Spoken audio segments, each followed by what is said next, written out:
भागवत धर्माचे निगुणे, एक उद्धरती श्रवणे, एक तरती पठणे,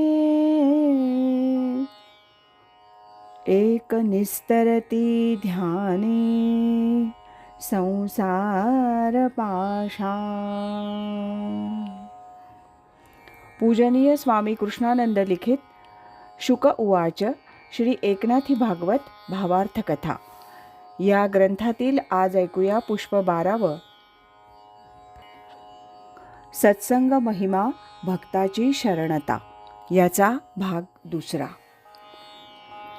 उद्धवा, मायेचा हा संसार जरी मोठा पसारा असला तरी तो सर्व भासमय असतो. त्यात सत्य असं काहीच नसतं. जीव हा भासात्मक भ्रांतीत गुरफटला जातो. ह्या भ्रांतीचं मूळ आहे ते जीवाच्या वासनेत आहे.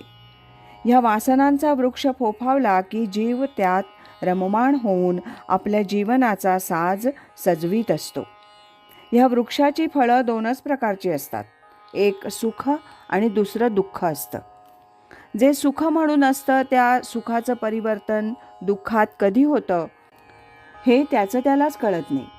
आयुष्यभर ह्या भासमयतेत वावरणाऱ्या जीवाची अधोगती ठरलेली असते.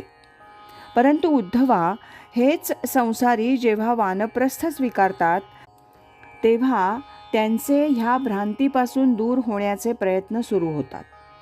या संसारातून आपलं मन काढून जे मनाला भगवंताचा ध्यास लावून घेतात तेच खरे वानप्रस्थी होतात. वानप्रस्थ म्हणजे घरदार सोडून वनात निघून जाणं हे अभिप्रेत नाही. ते सुखदुःख समान मानतात आणि तेच महान होतात. उद्धवा, भगवंताचा ध्यास लागला की सर्व भास संपतात. या मायेचे सारे संग आणि रंग त्यांना मोहात पाडत नाहीत. सर्व संगांचा ज्यांनी त्याग केला तेच खरे संन्याशी होतात. तेच खरे जाणते असतात. असा जाणत्यांचाच पुढे ज्ञानी होतो. हंस परमहंस पदावरील पदापर्यंत तोच केवळ जाऊ शकतो. त्यांनीच संसाराची पूर्ण निवृत्ती मिळवलेली असते. उद्धवा, त्यासाठी एका गुरुभक्तीविना ते अन्य कोणतीही साधना करीत नाहीत. त्यांना स्वरूप ज्ञानाच्या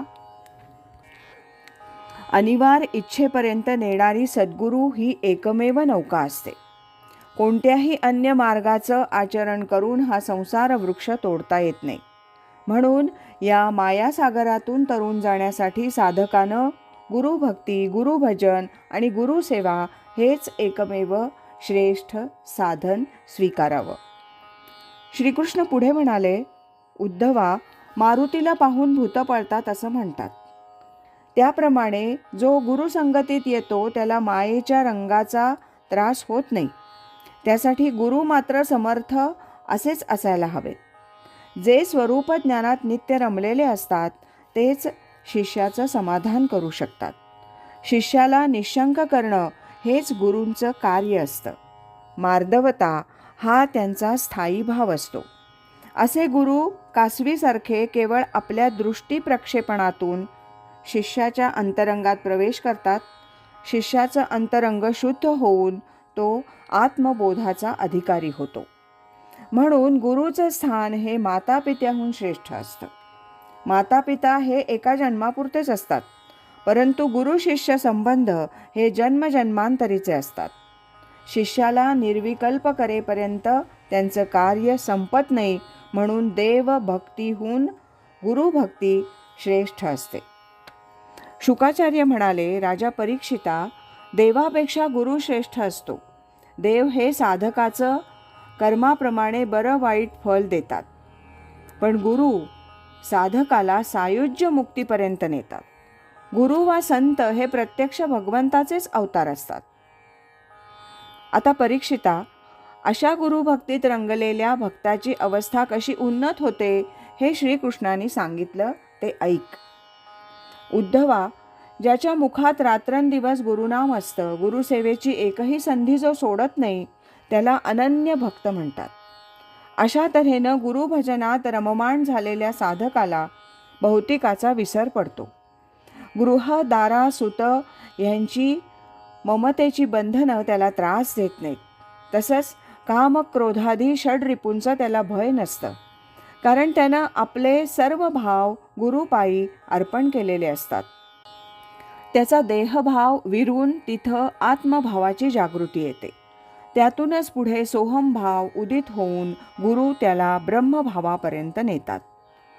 त्याची संसार निवृत्ती होते आणि तो हळूहळू ब्रह्मानंदांच्या मुक्कामाचा प्रवासी होतो. उद्धवा, एका गुरुभक्तीतून ब्रह्मभावापर्यंत जाणारा साधक आता सायुज्य गावीचा रहिवासी होतो. आता तो कोणत्या धर्मकर्म बंधनात अडकत नाही हे खरं, पण या आत्मज्ञानाच्या वाटेवरच त्याला होत असलेल्या ज्ञानाचा अंगी अभिमान येऊ शकतो. विंचवाचं विष उतरलं तरी चावलेल्या भागावर थोडी फुणफुण राहतेच, तसं हे आहे. त्यापासून साधकाला सावधच राहायला हवं. उद्धवा, लोखंडाची बेडी तोडून सोन्याची घातली तरी बंदिवान म्हणून तसाच राहतो ना. किंवा खैराच्या लाकडाचा सूळ मोडून त्या जागी चंदनाच्या लाकडाचा केला तरी प्राण घेणं हे कार्य होणारच. तेव्हा अज्ञानी वा ज्ञानी दोघंही अभिमानी असतील तर नाश होण्यासाठी ते सारख्याच प्रतीचे असतात. एक वेळ अज्ञानी परवडला, पण ज्ञानी अभिमानी ह्याचा अभिमान जाता जात नाही. उद्धवा, उदाहरण देऊन सांगायचं तर कच्चं मडकं फुटलं तर मातीत माती सहज होऊन मिसळतं, परंतु तेच भाजलेलं मडकं फुटलं तर त्या खापराचे तुकडे होतात. ते पुन्हा एकजीव होण्यासाठी कष्ट पडतात. म्हणून मुक्त आणि ज्ञानी अशा माणसाला ज्ञानाभिमान नडतो, हे लक्षात घे. उद्धवा, या सर्वांचं तात्पर्य एकच की सर्व कर्म धर्म हे संपूर्ण समर्पित भावनेनं करून जो भगवंताचीच भक्ती करतो तोच माझा होतो. म्हणून भगवंताची भक्ती हेच परमश्रेष्ठ साधन आणि परमश्रेष्ठ साध्य असायला हवं. तेव्हा साधकानं शास्त्र आटापिटा रीतीच्या कटकटी धर्माच्या उठाउठी सोडून मनातील सर्व विकल्प बाजूला ठेवून भगवंताचं भजन करावं, म्हणजे अव्यंग असा मी त्याला प्राप्त होईल. उद्धवा, तू मला असा माझा भक्त वाटतोयस म्हणून मी हे सविस्तरपणे तुला सांगितलं. ते तू इतरांना सांगून त्यांचं जीवन उन्नत मार्गावर नेशील याची मला खात्री आहे. म्हणून तुला हे सर्व सांगताना मला मनापासून समाधान होत आहे. तेव्हा सर्व साधनात सद्गुरू भक्ती श्रेष्ठ आहे. सद्गुरू चरण हे आनंदाचं निधान आहे, हे पक्क समज. शुकाचार्य म्हणाले, परीक्षिता, श्रीकृष्ण असं सांगता सांगता आसनावरून उठले आणि पुढं होऊन त्यांनी आपले बाहू पसरून उद्धवाला जवळ घेतलं अन दृढालिंगन देत आपलं मुख उद्धवाच्या भाल प्रदेशावर टेकवलं. उद्धव सद्गत झाला. त्याचं अंगांग रोम रोम पुलकित झालं. सर्वत्र धुसरता पसरली. धरणी आणि आकाश एक झाले. आषाढी मेघांना भार सहन होईना. ते आता मुक्तपणे मुक्त होऊन मुक्तीचा आनंद लुटू लागले. या भागाबरोबरच 12व्या पुष्पाचं वाचन आता समाप्त होत आहे. उद्यापासून आपण त्रिगुणांचे विवेचन हंसगीत या 13व्या पुष्पाचं वाचन क्रमशः ऐकूया. नमो व्यासमूर्ते नमो शुकदेवा दिला मुमुक्षुषी त्वा अक्षय ठेवा. कथा भावरूपे घडली आहाते करी समर्पित गुरु चरणाते. हरि ओम तत्सत.